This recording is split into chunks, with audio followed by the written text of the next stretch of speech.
Hello friends, welcome to Salem bites and vlogs. இது வரைக்கும் என்னோட சேனலை சப்ஸ்கிரைப் பண்ணலைன்னா மறக்காமல் சப்ஸ்கிரைப் பண்ணிவிட்டு அந்த நோட்டிஃபிகேஷன் பெல்லையும் ப்ரெஸ் பண்ணிக்கோங்க ஃப்ரெண்ட்ஸ். அப்போ தான் நான் போடுற வீடியோ உங்களுக்கு உடனே நோட்டிஃபிகேஷனாக வரும். இப்போ இந்த வீடியோவில் என்ன பார்க்க போகிறோம் அப்படின்னு பார்த்தினாங்க, லெமன் பிக்கிள் தாங்க எப்படி பண்ணுறதுன்னு பார்க்க போகிறோம். எலுமிச்சங்காய் ஊறுகாய் எப்படி சூப்பராக பண்ணுறது, எப்படி ஒரு வருஷம் வரைக்கும் வச்சுருந்தாலும் கெடாமல் எப்படி வச்சுருக்கிறது அப்படின்னு சொல்லிட்டு தாங்க பார்க்க போகிறோம். அது எப்படி பண்ணுறதுன்னு சொல்லிட்டு ஸ்டெப் பை ஸ்டெப்பாக காமிச்சிருப்பேன். வாங்க வீடியோக்குள்ளே போகலாம். இதுக்கு நான் ஒரு 25 லெமன் எடுத்து வச்சுருக்கேங்க. எடுத்து நல்லா அலசிட்டு நல்லா வெயிலில் கொஞ்சம் நேரம் வச்சு மேலே இருக்க ஈரத்தெல்லாம் உலர்த்திட்டு ஒரு வெறும் துணி போட்டு நல்லா துடைச்சிட்டுங்க. அதுக்கப்புறம் நான் கட் பண்ணி வச்சுருக்கேன். இப்போ கட் பண்ண லெமனை நம்ம உப்பில் நல்லா ஊற விட போகிறோங்க. உப்பு போட்டு நல்லா கலந்து விட்டுக்கலாம். இப்போ நான் நல்லா ஒரு பாக்ஸ் எடுத்துருக்கேங்க. இது ஃபுட் கிரேட் பிளாஸ்டிக் தான். ஊறுகாய்க்கு முடிஞ்ச வரைக்கும் செராமிக் இல்லைன்னா கிளாஸ் பவுல் எடுத்துக்கோங்க, நல்லது. நான் பிளாஸ்டிக் இதில் தாங்க போட்டுட்ருக்கேன். பிளாஸ்டிக் புளிப்புக்கு அவ்வளோக்கும் ரியாக்ட் ஆகாது. அதனால சரி ஃபுட் கிரேடுன்னு சொல்லிட்டு நான் இதிலே போடலான்னு சொல்லிட்டு இதில் போட்டுட்ருக்கேன். ஊறுகாய்க்கு உப்பு தாங்க மெயின். அப்போ தான் ஊறுகாய் கெடாமல் இருக்கும். உப்பு ஒரு லேயரு, லெமன் ஒரு லேயராக நல்லா போட்டு நல்லா மிக்ஸ் பண்ணி விட்டுக்கோங்க. அந்த லெமன் ஜூஸு எல்லாம் இதில் ஆட் பண்ணிக்கோங்க. ஊறுகாய்க்கு உப்பு கொஞ்சம் நிறையவே தூக்கலாக போட்டுக்கோங்க. அப்போ தான் ஊறுகாய் கெடாது இருக்கும். லெமன் ஊறுகாங்க தயிர் சாதத்தோடு வச்சு சாப்பிடும்பொழுது சூப்பராக இருக்குங்க. இது மாதிரி நீங்கள் ட்ரை பண்ணிங்கன்னா 1 இயர் இல்லைங்க, 1.5 இயர் ஆனாலும் ஒன்றுமே ஆகாது. நான் போன தடவை போட்டு வச்ச ஊறுகாய் இன்னும் இருக்குங்க. அது தீர்ற மாதிரி இருக்குது. அதனால தான் இந்த தடவை போட்டு வைக்கலான்னு சொல்லிட்டு போட்டு வச்சிட்ருக்கேன். வெளியே இருக்க ஊறுகாய் எல்லாம் ப்ரிசர்வேட்டிவ்ஸ் இது மாதிரிலாம் போடுவாங்கங்க. வீட்டிலே பண்ணுறதுனால ரொம்ப சூப்பராக எந்த ப்ரிசர்வேட்டிவ்ஸும் இல்லாமல் ஹெல்த்தியாக நம்ம ட்ரெடிஷ்னல் மெத்தடில் ஊறுகாய் நம்ம வீட்டில் நாமளே பண்ணிடலாம். இப்போ ஊறுகாயை நல்லா உப்பு போட்டு நல்லா கலந்து விட்டாச்சு. இப்போ நம்ம இதை ஒரு லிட்டு வச்சு மூடி வச்சிடலாம். இது 4 to 5 டேஸ் நல்லா சோக் ஆகட்டுங்க. மிடில் எடுத்து குலுக்கி விடுங்க. பாருங்கள், நல்லா அப்போ தான் தோலில் நல்லா ஊறி நல்லா சாஃப்டாக நல்லா இருக்குங்க. இது பாருங்கள், ஊறுகாய் நல்லா ஊறிடுச்சு. நம்ம போட்ட உப்பு எல்லாமே நல்லா கரைஞ்சிருச்சு. தோலுமே நல்லா சாஃப்டாக நல்லா ஊறி இருக்குங்க.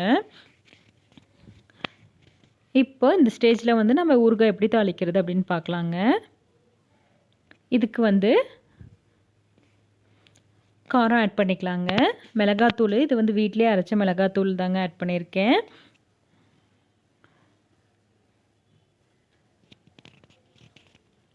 நான் ஒரு 3 டீஸ்பூன் மிளகாத்தூள் ஆட் பண்ணியிருக்கேன். ஊறுகாய்க்கு கொஞ்சம் நல்லா காரமாக இருந்தால் தாங்க நல்லாயிருக்கும். அதனால நான் ஒரு 3 டீஸ்பூன் ஆட் பண்ணியிருக்கேன். உங்களுக்கு காரம் வேணும்னா இன்னும் கூட கலந்து விட்டு அதுக்கப்புறம் பார்த்துட்டு கூட ஆட் பண்ணிக்கலாம். நான் இதிலே நான் இன்னொரு டீஸ்பூன் ஆட் பண்ணிக்க போகிறேங்க. நல்லா காரமாக இருந்தால் தான் ஊறுகாய் நல்லாயிருக்கும். புளிப்பு, அதுக்கப்புறம் உப்பு, காரம் எல்லாமே ஈக்குவலாக நல்லா இருந்தால் தாங்க நல்லாயிருக்கும். மிளகாத்தூள் நம்ம அப்படியே போட்டு மிக்ஸ் பண்ணி விட்டால் போதும். எண்ணெயில் போட்டால் கரிஞ்சு கலர் சேஞ்ச் ஆயிரும். இப்படி பண்ணும்பொழுது தான் நல்லா கலர்ஃபுல்லாக நல்லா சூப்பராக நல்லா ஆரஞ்சிஷ் கலர்லாம் நல்லா அருமையாக இருக்குங்க.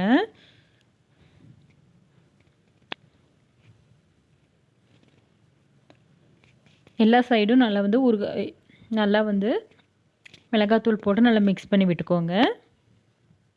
இது சிம்பிளாக பண்ணிடலாங்க. அவ்வளோதான், மிக்ஸ் பண்ணி விட்டாச்சு. இப்போ நம்ம இதை தாளித்து கொட்டிக்க போகிறோம்.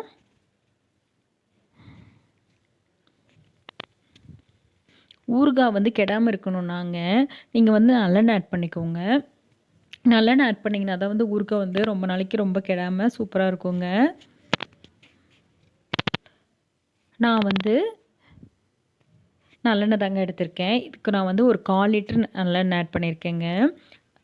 எண்ணெய் ஊறுகாயில் கொஞ்சம் நல்லா மிதக்கிற மாதிரி இருக்கணுங்க. அப்போ தான் ஊறுகாய் கெடாமல் நல்லாயிருக்கும்.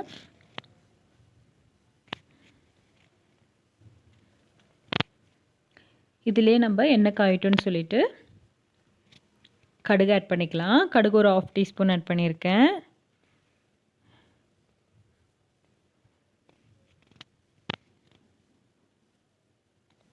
கடுகு நல்லா பொரிஞ்சு வரட்டும்.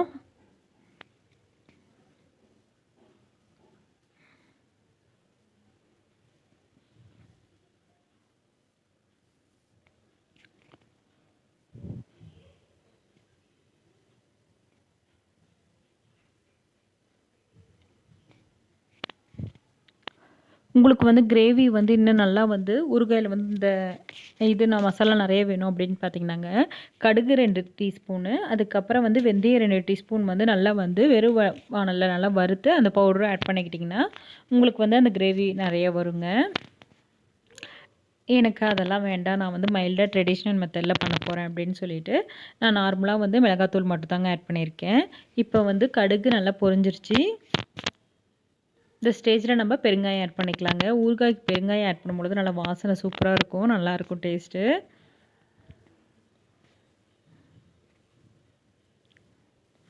பெருங்காயம் வந்து ஃபைனலாக வந்து ஆட் பண்ணுங்கள். போட்டு ரொம்ப நேரம் ஹீட் பண்ணோம்னா வந்து பெருங்காயம் வந்து கருகிரும்.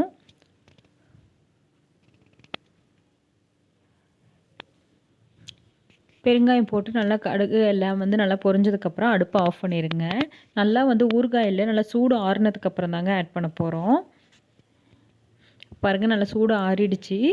இந்த ஸ்டேஜில் இந்த தாளிப்பை எடுத்து நம்ம ஊறுகாயில் ஆட் பண்ண போகிறோம். இது வந்துங்க ஊறுகாய் வந்து நல்லா சோக் ஆகணுங்க. கிட்டத்தட்ட வந்து ஒரு 10-15 டேஸ் நல்லா சோக்கானா தாங்க ஊறுகாய் நல்லாயிருக்கும். ஊறுகாய்க்கு எப்பயுமே வந்து நல்லெண்ணெய் ஆட் பண்ணுங்கள். அப்போ தாங்க டேஸ்ட்டு சூப்பராக இருக்கும். கெடவும் கெடாது, சூப்பராக இருக்கும். எந்த ஊறுகாய்க்காக இருந்தாலும் நல்லெண்ணெய் தாங்க ஆட் பண்ணணும்.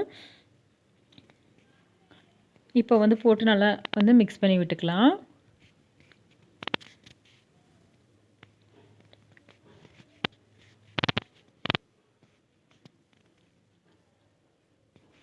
அவ்வளோதான், ஊறுகாய் சூப்பராக ரெடி ஆகிடுச்சிங்க. இப்போ நம்ம போட்ட ஆயில் எல்லாமே நல்லா வந்து மேலே ஃப்ளோட் ஆகி வருங்க. நல்லா ஆயில் இந்த அளவுக்காச்சும் இருந்தால் தாங்க ஊறுகாய் வந்து கெடாமல் ரொம்ப நாளைக்கு ரொம்ப சூப்பராக இருக்கும். பாருங்கள் ஊறுகாய் வந்து எவ்வளோ கலர்ஃபுல்லாக எவ்வளோ சூப்பராக ரெடி ஆகிடுச்சு. ஊறுகாய் வந்து முடிஞ்ச வரைக்கும் நீங்களே செய்யுங்க. நீங்களே செஞ்சிங்கன்னா தான் வந்து ரொம்ப ஹெல்த்துக்கு ரொம்ப நல்லதுங்க. வெளியே வந்து நம்ம பாட்டிலில் வாங்குறது வந்து ப்ரிசர்வேட்டிவ்ஸ் ஆட் பண்ணியிருப்பாங்க. அது ஹெல்த்துக்கு நல்லதில்லை.